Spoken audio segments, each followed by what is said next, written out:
Microsoft is letting Claude, a competitor's AI, plug directly into Office at the same depth as their own Copilot. Nobody's really using it yet, but the reason that Microsoft did this is the most strategic move that I've seen in this whole AI cycle.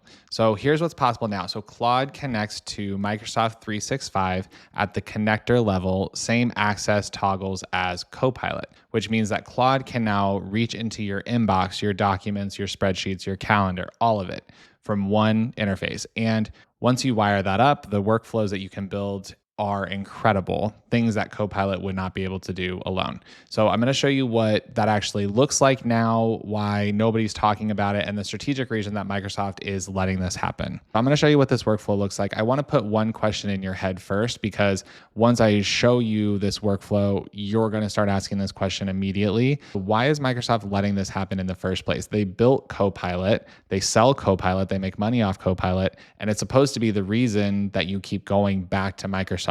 So hold on to that question because I want to address it. So let's actually look at what this looks like. So first, let me show you how to connect. So Microsoft is under something that's called connectors. So you can see it here. I have Microsoft 365. You'll connect it. It'll take you to your login page for Microsoft. You'll type in your information. What should be noted is that you are not able to do this if you have a personal account. The only way that you can do it is if you have a school or business account. Okay, so once it's connected, you can ask Claude the kind of questions that you normally ask Copilot. So for example, I can say something like, can you give me a summary of the emails I've received this week? What you'll see is it's gone through my emails, what I've received, what emails I've sent. And generally, this is stuff that you can do in Copilot also. But if you're treating Claude like your hub, you can start building skills based off of it that actually help you automate a lot of your work that Copilot isn't actually able to do. So here's the workflow that if you want to try skills, here's what it looks like. Okay, so now that we actually have the workflow and the connector installed and you can see how it works, we are going to dive into what the actual workflow looks like if you want to try and you have access to Office 365. So if you go to the left-hand side, this little button that is customized, you can go to Customize, Skills, and then build out your skills here. So you can either browse if you want to browse and create one that or use one that's already built.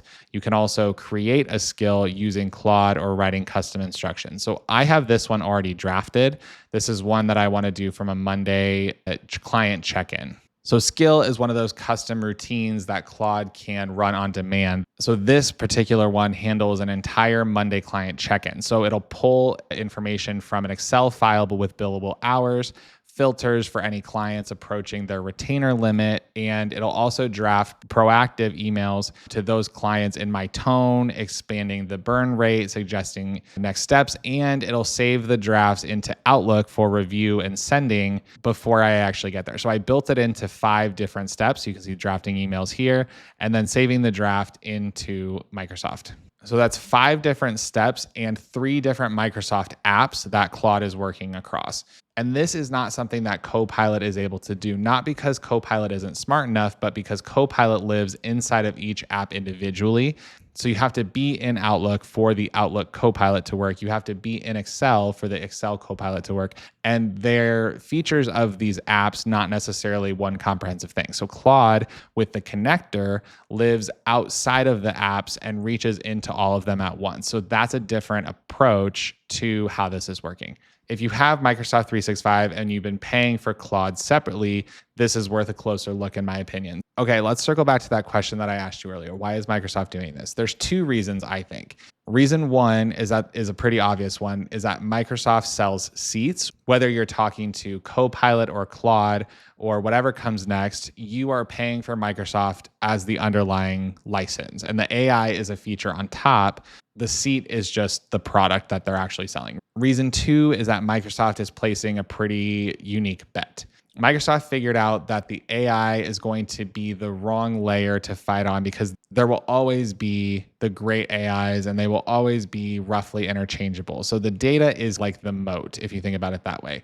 If your work lives in 365, you're going to keep paying for 365 even if you are not paying for Copilot. So they're letting other AIs in because every other AI that gets good inside of 365 is one more reason to not leave Microsoft. So open the gates and keep the territory. So if Claude inside 365 is doing this much, the obvious question is whether there's any reason to keep paying for Copilot at all. And there is, just not what you would think. And I'm actually going to talk about that in another video. So if this video is helpful, please leave a like. And if you want to see more content like this, don't forget to subscribe and check out this video that I made about Claude inside Office 365. And with that, I will see you on the next one.